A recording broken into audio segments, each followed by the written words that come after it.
네, 여러분, 안녕하세요.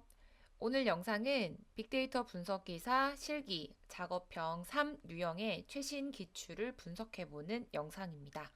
네, 3 유형의 경우에는 저희가 바뀐 지 얼마 안 된 그런 신유형이죠. 그래서 많은 분들께서 3 유형을 준비하는 걸 좀 어려워하시는 경우도 있는데, 뭐, 그렇다 하여도 모두 다 똑같은 상황이니까 우리는 주어진 우리의 상황에서 주어진 자료를 잘 활용해서 여러분들께서 탄탄하게 준비하신다면은 어려움 없이 좋은 점수를 얻을 수 있을 거라고 생각합니다. 네, 바로 시작할게요.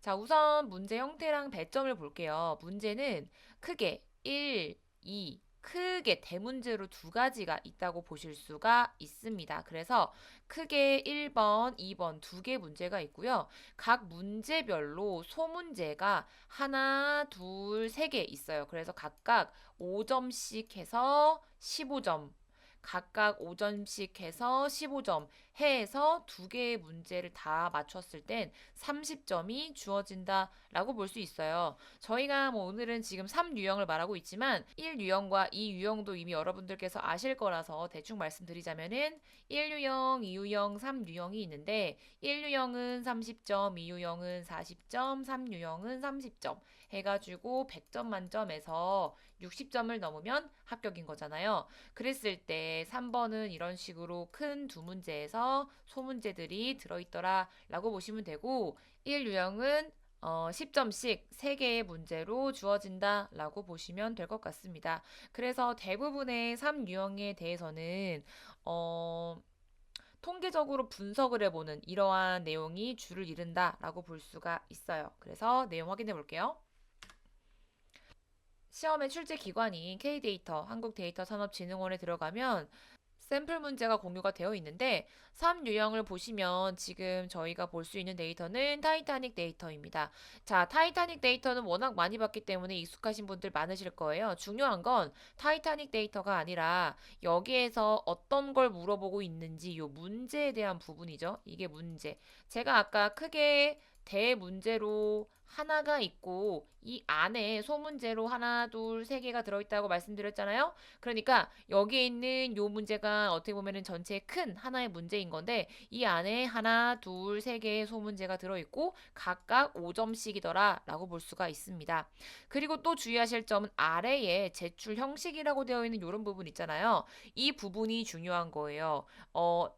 뭐뭐 하시오. 이런 식으로 뭔가 이런 부분들 있잖아요.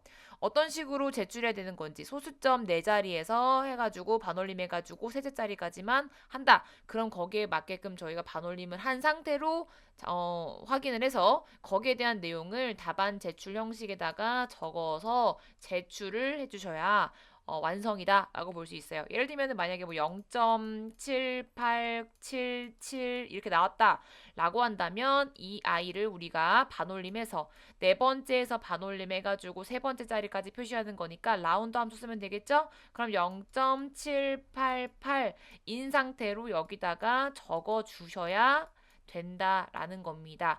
이전에는요, 여러분, 이전에 그 작업형 1유형의 경우에는 저희가 이런 답안 제출 형식에 대한 화면이 없었어요. 그러니까 답안 제출 화면이 따로 없었고 작업하는 거기 자체로 그냥 끝나는 거였기 때문에 저희가 코드로 전체적으로 다 작업을 해서 결론적으로 만약에 이런 식으로 뭐 세제짜리까지 올려라라고 한다면 답이 요렇게 나오게끔 만들어 냈어야만 한다라는 거죠. 무슨 말이냐면 지금 같은 경우에는 이렇게 만약에 내가 확인이 됐어요. 그러면 내가 요걸 보고 내 스스로 반올림을 해가지고 여기다가 써도 괜찮지만 예전에는 이러한 그런 답안 제출 화면이 없었기 때문에 직접적으로 내가 다 반올림을 코드로 작성을 해가지고 결과적으로 답이 딱 나오게끔 만들어냈어야만 했다라는 거죠. 어쨌든 뭐 그런 좀 차이가 있기 때문에 어떻게 보면은 답안 제출 그런 화면이 따로 있는 것이 편할 수도 있어요. 이런 식으로 내가 뭐 라운드 함수까지도 안 쓰고 그냥 바로 작업을 한다거나 뭐 그럴 수 있기 때문이죠. 아무튼 이런 식으로 이제 문제가 나오는데 여기에서 지금 샘플 문제는 카이 제곱 통계량을 확인해 보는 거, 로지스틱 회귀 분석하는 거, 그다음에 오즈비 확인하는 거 요런 식으로 문제가 나왔고 여기에 대한 예시에 대한 그 풀이는 제 영상에 있어요. 찾아보시면 보일 거니까 그런 내용 자체를 디테일하게 보진 않고 이번 영상에서 저는 어떠한 문제들이 나오고 있는지 그런 경향을 보는 그런 설명을 드리도록 하겠습니다. 자, 보통의 유형을 지금 보면은요, 지금까지 사실 저희가 2회부터 5회까지가 이전의 형식이었고, 6회부터 지금 바뀌어서 3유형이 등장을 뿅 했는데, 지금 저희가 6회, 7회까지가 23년이었잖아요. 그리고 8회까지 지금 시험을 보고 있는데, 뭐 9회까지 보겠죠? 24년도란 말이죠. 그래서 6회, 7회, 8회 사실상 분석을 해볼 수 있는 그런 기출 내용이 많진 않아요. 그렇기 때문에 우리가 이런 게 나올 것이다 라고 흐름을 파악한다기보다는 이전에 나왔던 내용들이 대부분 무엇이었는지 분명 공통되는 내용이 있어요. 그 내용들 위주로 보면서 문제에서 어떤 걸 묻고 있는지 어떤 식으로 작업을 해내야 되는 건지를 기억했다가 주요한 라이브러리와 주요한 메서드를 여러분들이 기억하시고 거기에 대해서 답을 내는 그런 방법에 익숙해져서 가실 필요가 있어요. 그래서 지금은 내가 여기 3유형에 대한 모든 기출 내용을 내가 뭐 미리 예측할 거야 라고 하기에는 사실상 조금 한계가 있습니다. 그렇기 때문에 여러분들은 현실적으로 준비하시려면 6회, 7회, 8회 요 부분에 대한 기출을 먼저 확인을 해서 어떤 식으로 문제를 풀어냈어야 하는지 어떤 기출이 나왔는지 먼저 보시고 그리고 우리 데이터산업진흥원에서 오픈해준 샘플 문제도 함께 보시면서 출제 측에서 어떤 식으로 우리에게 답을 요구하고 있는지를 확인해 주시는 거 꼼꼼하게 그 내용들을 먼저 알고 계시는 게 좋을 것 같고 그 이후에 만약에 또 새로운 뭐 기출이 생겼다 그러면은 다른 내용들을 살을 더 붙이는 식으로 이렇게 공부해 가시는 게 조금 더 효율적으로 준비할 수 있는 방법이 될 것 같습니다.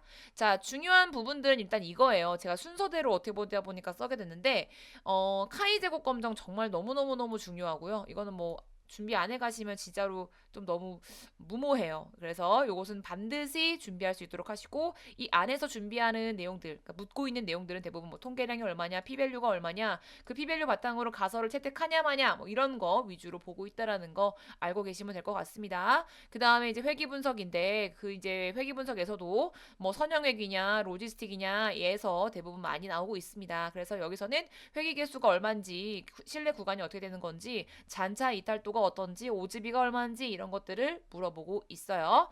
그리고 T 검정은 저희가 이전에 그 샘플 문제가 지금 나와 있는 거는 그 타이타닉으로 카이 제곱이랑 이런 거 물어보고 있는 거잖아요. 그 전에 바뀌기 전에 원래 공개되었던 샘플 문제에서는 T 검정 문제가 나왔었어요. 그래서 이 부분도 저는 다른 것보다는 조금 기출되는 그런 빈도는 뭐 없다고 볼 수 있지만 그래도 준비를 해가시면 좋을 것 같다라고 말씀을 드리고 싶고 뭐 제 책에 나와 있어요. 이 내용들. 그래서 책을 보시거나 아니면은 뭐 구글링 하셔가지고 관련된 그 이전 내용들을 확인해서 그 내용에서 어떻게 답을 낼 수 있는 건지 체크해 주시면 될 것 같아요. 여기에서는 뭐 통계량, 표본 평균, 피밸류, 유의 수준에 따른 가설 검정 결과 이런 것들을 보고 있으니까요. 여러분들이 내용과 함께 작업할 수 있도록 하셔야 되고 다 이제 우리가 실기를 준비한다라고 한다면 필기를 이미 봤기 때문에 실기를 볼 수 있는 거잖아요. 그죠? 그러니까 실기를 준비할 때에는 필기 때 내가 봤던 그런 내용들이 이렇게 나와요. 우리 다 이거 처음 보는 거 아니잖아요. 카이 제곱 검정, 회귀 분석, T 검정, 뭐 피밸류 등등등 이런 내용들은 여러분들이 이미 필기 준비하실 때 봤던 내용들이고 이미 익숙한 내용들입니다. 그렇기 때문에 이렇게 내가 이론적으로 봤던 내용들이 코드로 볼 때 실제적으로 이제 분석할 때는 이런 식으로 사용이 되는군. 이런 식으로 보는 거구나. 그래서 그때 피밸류를 물어봤구나. 뭐 이런 것들 여러분들이 약간 연관지어 가지고 공부를 하시고 준비를 하시기를 바랄게요. 자, 그러면은 필수적으로 사용해야 되는 라이브러리 이제 몇 개만 보여드릴게요. 뭐 카이 제곱 검정에 대해서는 우리가 이제 사이파이에서 카이 제곱 이제 라이브러리 임포트 해주시는 거, 로지스틱은 또 스태치 모델에서 우리가 이제 로짓 갖고 오는 거. 네, 여기서 API하고 뒤에 이 점은 없는 거죠. 이거 오타예요. 그래서 이제 formula.api 하고 이제 그다음에 import 로짓 해주시면 되는 겁니다. 자, 그리고 선형회귀 분석에서는 이제 임포트 하실 때 이제 스태츠 모델에서 이제 이것을 내가 스태츠 모델 API를 SM으로 가져와서 어떻게 쓰겠다라는 부분들 여러분들께서 준비하실 때 반드시 기억해 주셔야 되는 부분들이니까요. 이 부분들은 꼭 익숙해지실 필요가 있겠고, 이러한 라이브러리를 갖고 와가지고 내가 어떤 메소드를 사용해가지고 어떠한 형식으로 쓸지 여부는 여러분들이 꼭 꼼꼼하게 기억을 해두실 필요가 있습니다. 자, 지금까지 기출 유형을 분석을 해볼게요. 자, 제가 아까 예시 문제는 이제 그 타이타닉으로 나와 있다라고 말씀드렸어요. K데이터에서 오픈한 문제. 여기에서 카이 제곱 검정과 로지스틱을 지금 물어보고 있었는데, 이전에는 요거 나오기 전에, 요걸로 오픈하기 전에는 원래 T 검정이었어요. T 검정으로 오픈을 해가지고 이제 어떤 약에 대한 효과가 있나 없나 뭐 이런 거를 확인을 했는데, 그때가 이제 그 5회 끝나고 이제 6회부터 시험이 바뀝니다라고 했었을 때 요때 이제 처음으로 요 문제가 이제 예시로 나왔던 거죠. 그랬는데 이때에 이제 T 검정이 나왔습니다만 실제 문제에서는 약간 좀 다른 뭐 카이 제곱 이런 식이 나왔기 때문에 많은 분들이 조금 혼동이 있었었어요. 그래서 그때 이제 문제를 이제 바꾸셨더라고요. T 검정에서 이제 카이 제곱 로지스틱으로 요렇게 이제 예시 문제가 신규로 바뀌었고 6회, 7회, 8회를 확인해 본 결과 역시나 카이 제곱 나오고 있고요.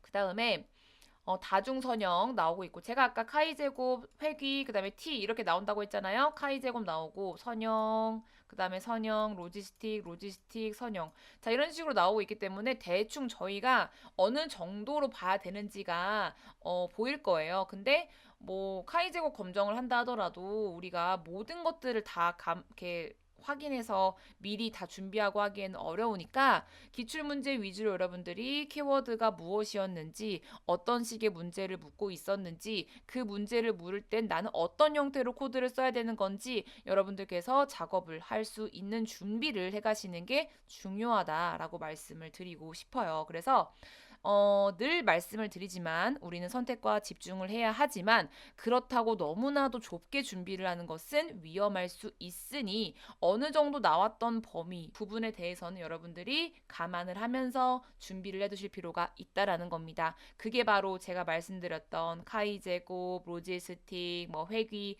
이런 부분이다라고 볼 수가 있을 것 같아요.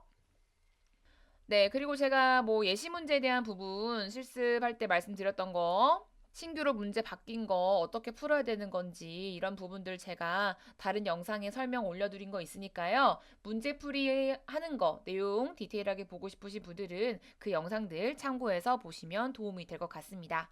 네, 오늘 영상은 여기까지 준비할게요. 여러분, 안녕히 계세요.